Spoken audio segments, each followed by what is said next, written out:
Akiaria hindi ya ũheani wa irio kũrĩ aikari itũra rĩa Gotu County ya Isiolo iria iheanĩtwo nĩ kambuni ya Airtel, mwandĩki mũnene wa rũhonge rwa mũtharaba mũtune augĩte kũngĩaga kura ica ikuhĩ ng'aragu iria igũmĩire mĩena ĩtiganĩte bũrũri-inĩ irorete kwĩhĩrĩra ona makĩria.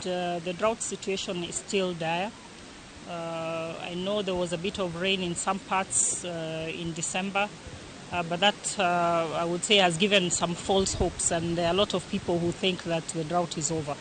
But the reality is that even where it rained, and in some of these parts it did not rain, but even where it rained, it was not adequate amount.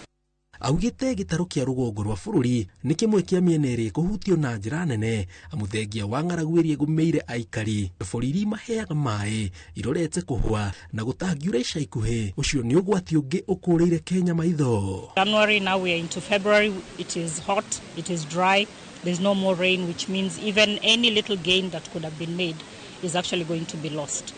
If the prediction then comes true, it means that most parts will still remain dry and will receive below average rainfall.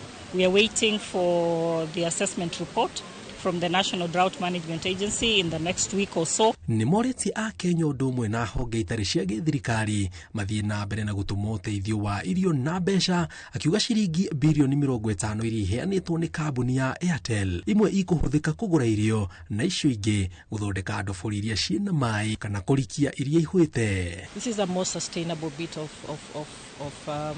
of providing relief to some of these communities, because of course with water then they're able to take care of other needs over and above the one-off donations and food. And even if it rains today, you don't get food immediately the next day. It takes some time. And remember also that even the ground is so dry already, even for the water facilities, the recharge has not been happening. So it is also something to remember that we may also even see some of the water facilities drying faster.